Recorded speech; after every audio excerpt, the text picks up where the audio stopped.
natural ability did not. Keep those seatbelts buckled. Watch this.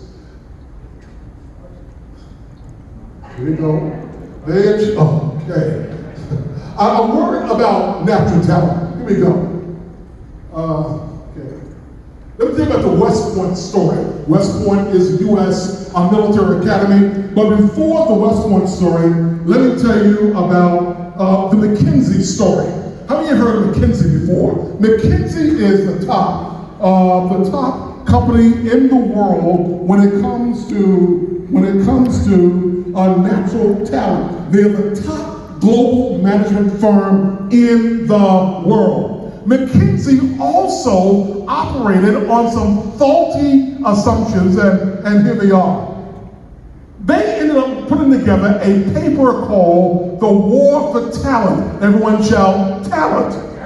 The War for Talent. Here's what they discovered. In this white paper they wrote, I'm going to read it verbatim, they wrote this: companies in the modern economy rise and fall depending on their ability to attract and retain A-level players. Hold on to your seats. Here we go. In the most general sense, they wrote, talent is the sum of a person's abilities, his or her intrinsic gifts, skills, knowledge, experience, intelligence, judgment, attitude, character, and drive. It also includes his or her ability to learn and grow. So what McKinsey & Company does, they look out over the nation and over the world, and they hire only those folk they perceive are the most naturally talented A-level people. But here's something they discovered. What happened? McKinsey forgot about Enron, because McKinsey is famous for recruiting and rewarding smart men and women who are naturally talented. But they forgot about Enron. How many remember Enron about 20 years ago? Enron was a company, Wayne and Tim, that went belly up. All of the leaders at Enron were naturally gifted and so-called A-level people. That company went under. Watch this. Well, tell about the West Point Military Academy story now. They had a dilemma, and the dilemma was simply this, that they had a washout rate that made no sense. West Point is the most difficult place to get into. First of all, here it is. When it comes to West Point always annually has an average of 14,000 applicants. Not only do they have that, but over 4,000 are nominated out of the original 14,000. 2,500 met the standards, and 1,200 are admitted and enrolled. Watch this again. 14,000 folk signed up. All 14,000, as it were in this room a little while ago. 14,000 applicants. Only 4,000 are nominated out of those 14,000. 2,500 met the standards, but only 1,200 admitted and enrolled. Hold on, I'm going somewhere. That means that 1 out of 5 of them are the only ones who ended up succeeding in getting in. But they still have a dilemma. Let me tell you the dilemma. Watch this. Every year in the summer, West Point has, Tony, what they call Beast Barracks. Beast Barracks is about an 8-week time in the summer where there is physical exertion, there's mental exertion, and it happens around the clock for 8 straight weeks. Here is the schedule that happens to these young folk at West Point up in New York every summer. Those who are entering West Point for the first time. Watch this. Well, in the morning, they get up at 5 a.m. After 5 a.m. wake up, they have 5:30 reveille and formation. They have a 5:30 to 6:55 physical training. At 6:55 to 7:25, they have personal maintenance. At 7:30 and 8:15, they have breakfast. 8:30 to 12:45, they have training classes. After that, they have lunch. After lunch, they have training classes again. 4:30 to 5, they have organized sports. From 5:30 to 5:55, they have personal maintenance. And then from 6 to 6:45, dinner. And then it keeps going because at 7 to 9, they have training classes. And from 9 to 10, they have commander's time. And then at the end of the day, the thing is over. And what happens is that this starts back over every single day, 7 days a week for 8 straight weeks. The thing is that they ended up having a very significant washout rate. Those who came in very excited, gung-ho, we can do this, they had a washout rate. But watch this. In that washout rate, let me get this through again very quickly. That was the schedule during the day. Well, watch this, everybody. They discovered that there was no significant difference between the top 25% and the bottom 25%. Watch this, everybody. They assumed that those who came in with natural talent, they assumed that those at the top of the food chain would survive. They said we got a problem here because the top 25% of recruits who came in were washing out at the same rate as the bottom 25%. Look at me and shout, what happened? You don't want to know. Let me try this side here. This side telling me, what happened? What happened? This side try, what happened? Let's take an offering and I'll tell you what happened. Watch this. Here's what happened. Angela Duckworth was called upon when she went back to school, became a psychologist. She ended up joining the psychologists on the staff of West Point, and they did some research. They were trying to figure out what is that one thing that we can isolate. Wait, tell me, come off the stage. I feel trapped. Okay, here we go. What is that one thing that we can isolate, that can figure out those who make it and those who don't? Because we just discovered that those who join 4D, talent may not mean anything. Natural ability may not mean anything. Because in West Point, they discovered the same thing. So Angela Duckworth did all of these studies, and she discovered when she looked at the cadets who were coming intake, the one thing they discovered of those who actually made it was this word here. Say it, everybody. Grit. Everyone shout, what? Grit. What is grit? Grit is, no matter how hard it gets, never giving up. No matter how difficult a training day is, never giving up. Grit, some definitions of it here, is courage. It's for everybody else. Out loud, not only courage, but what? What else, everybody? Keep reading. Determination. What else? That's the D word. Determination, tenacity, perseverance, and what about it? Endurance. Look at me, everybody. You gotta hear what I'm saying to you. It's not natural ability. It's not natural talent. The folk who are making it in 4D are no smarter than you are. The difference of those who are making it, Paul, are those who are tenacious. They are determined. They are persevere. They have endurance. They have the G word. Shout out, everybody. Grit. Now watch this. It gets better. Because not only must there be grit, there must be what, everybody? Yes. Now, look at everyone. If you got your seatbelt on, pull the thing tighter than ever before. Do it right now. Okay, those who didn't do it, you're going to fall out the car. Oh, listen, now watch this. Watch this. Resilience is a non-negotiable. Watch this one. So, here's the definition that Joseph Folkman put together for resilience. He says resilience is a resilient person is one who sees failures as a temporary, what, everybody? A failure as a temporary, what, everybody? Guys, I'm not giving you false data up here. This is deeply researched.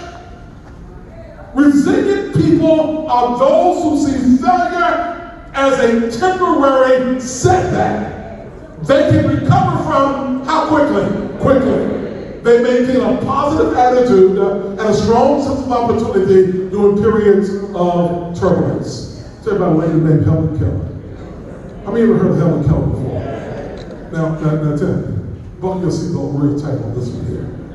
Helen Keller was born not only blind, she was born deaf. In other words, all you can do now is just sit and live out your life.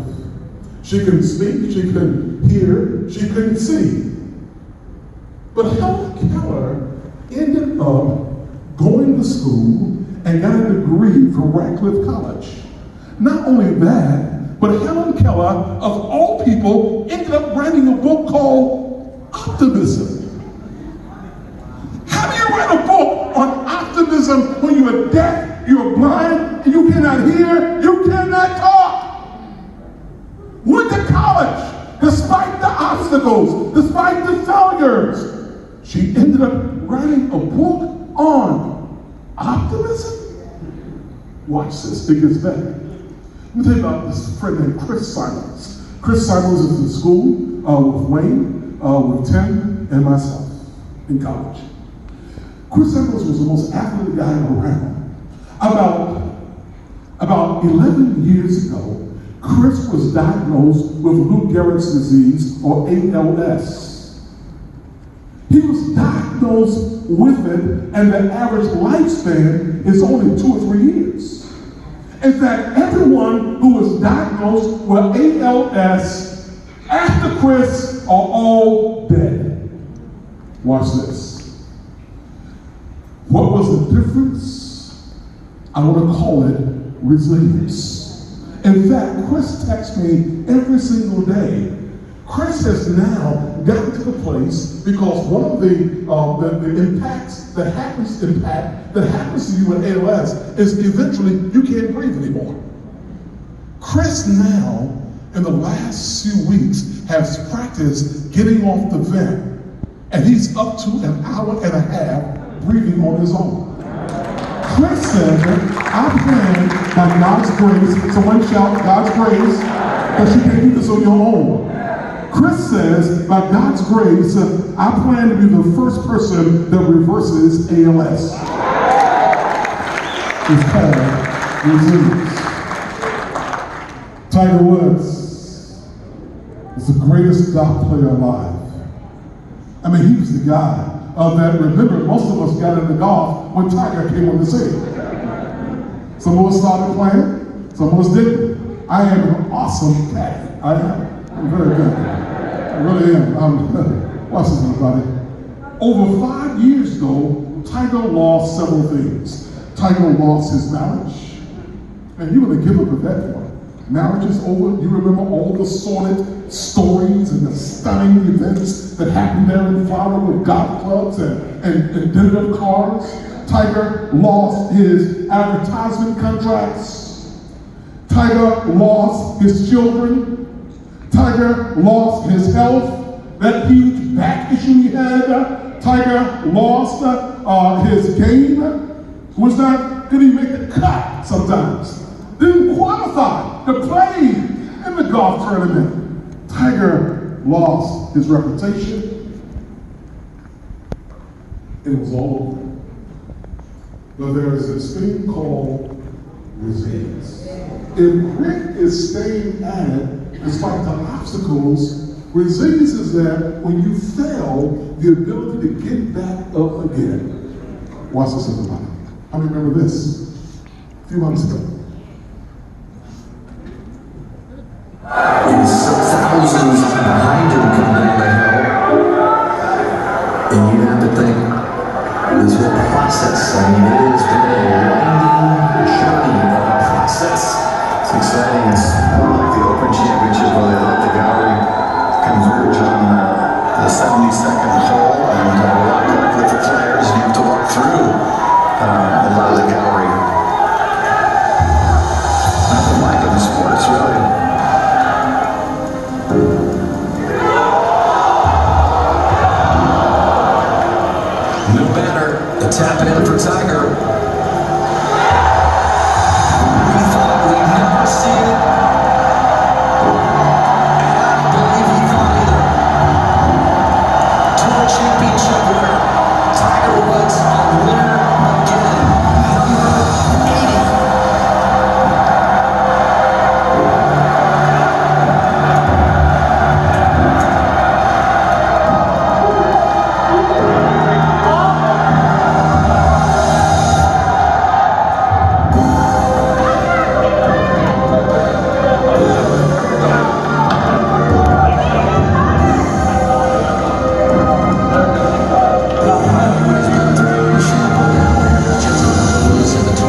Tiger, if you go back to the first surgery that caused you to miss the Masters back in 14, what would you consider to be the low point? And what would you consider to be the high point up until today? Probably the low point was not knowing if I ever be able to live pain-free again. Am I going to be able to sit, stand, walk, lay down without feeling the pain that I was in? And I just didn't want to live that way. This is how the rest of my life's going to be. It's going to be a tough rest of my life. And so, I was beyond playing. I didn't want, I couldn't sit, I couldn't walk, I couldn't lay down without feeling the pain in my back and my leg. So, that was a pretty low point for a very long time. Back, Tiger, over here. Yes. To so many people that this completes your comeback, does that feel like the same to you, or will it only be complete when you do something else, win another major, or whatever that may be? No, dude, just to be able to compete and play again this year, that's a hell of a comeback. As I said, some of the people are very close to me. They've seen what I've gone through. I was alluding to some of the players have seen what I've gone through, and they know how hard it was just to get back to playing golf again and forget the elite level. And just be able to play golf again and enjoy being with my kids and living that life. And then lo and behold, I'm able to do this and win a golf tournament. He could have folded his time. He said, that's it. If grit is staying at it despite the opposition, and as Angela Duckworth says, it is not natural talents that get you over. It's your ability as day after day, on Sunday and on Thursday, getting in the calls, making sure that in the simulation room that you're working at it, making sure you're learning how to read the charts. And as our friend said, this doesn't come overnight. But those who make it are those who stay at it. But then there are those who fail and quit. That's where resilience kicks in. The resilient people are the ones who get up and do it again. Because see, remember, the resilience is this. Tiger says it means a lot more to me now because there was a point in time I didn't think I would do it again. Look at this, everybody. I love this here. That is this. That's you. That's not you. Because resilient people bounce, not break. Well, I'm going to be around the hands up the back. Look at the person beside you and tell them, bounce and don't break. And they bounce, but they don't break when adversity hits. How many of you have ever had some tough days in training? Raise your hands. How many of you have ever wanted to give up? How many of you have quit before, but you came back? All over this room. Watch this, everybody. That is this. There was this company as an inn called Ziegler Folkman. Ziegler Folkman said this: the most resilient leaders or people are viewed as the most effective leaders as well. There's a tie to them of resilience. Forbes magazine says there are 7 ways to become a more resilient person and a more resilient leader. Watch this. Communicate powerfully. And that's what all of you are doing, is that not only with yourself, but remember you're taking the moniker of this country, of this company, and you're saying not only am I gonna grow, but I'm gonna grow those around you. Because you get your most value out of life when it's not just you, but you are growing those who are also beside you. Yeah. Can you say amen to that? Yeah. Watch this. Resilient leaders also are coachable. Say it again, Freddie, I will. That means they know how to get on the call on Sunday and Thursday and learn. Look at the person beside you and tell them, you're going to be coachable. Watch this. They build positive, trusting relationships. Yes, they do. Because they understand the value of being with people. But they also are bold risk takers. Tim opened tonight by saying, listen, this thing you can lose, you can gain, you can lose. But if you play it safe in your life, I guarantee you would never gain. 15 months ago, I decided to walk away from a decent paying job. Someone shout, decent. And the thing, when the Lord finally released me to go and do what I'm doing now, what took me so long to act is that I feared walking away from a paycheck. A paycheck can keep you locked in place. There's another thing called the M word. It's called what? Mortgage.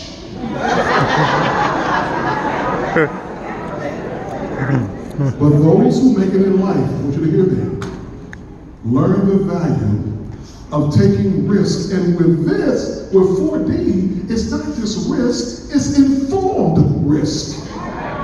When you learn Calculated how to risk. do it. Watch Calculated this. risk. Resilient leaders develop what? Others. Look at the person beside you and tell them quietly, you got to develop somebody else. Because listen, everybody, as you develop others, you develop yourself. Watch this. Resilient leaders are champion of change. And most people in life never change, they never grow. Because people do not change until the pain of staying the same is greater than the pain of change. Say it again, Freddie, I will. People do not change until the pain of staying the same is greater than the pain of change. And by the time they change, it's too late. You champion change. And resilient leaders are everybody decisive. They don't dicker.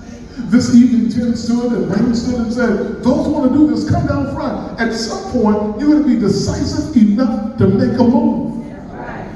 But it ends up being the best move of your life. I like to end with this right here.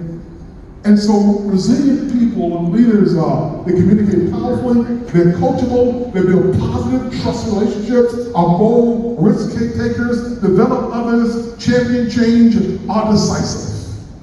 We'll end with one last one here. Stephen Covey, in his amazing book called The 7 Habits of Highly Effective People, talks about in that book that every single day, people are trying to climb the ladder of success. They go to multi-level marketings, they get 15,000 folk in their downline, all under 8 years old, They're trying to climb the ladder of success. They are sacrificing family, sacrificing themselves, sacrificing their health. But on reaching the top of the ladder, they discover that the ladder has been leaning against the wrong wall. And what Tim knows talking about tonight is that here is a process that through grit and resilience, through what, everybody? Grit. And let's see if we do it louder. This is grit, this is resilience. Through what? Through grit. And that's not loud enough. Through grit. And one more time. Through grit. And you can make it. That means that you're leaning the ladder against the right wall. Go off tomorrow morning and do it again. Thanks for allowing me to do this.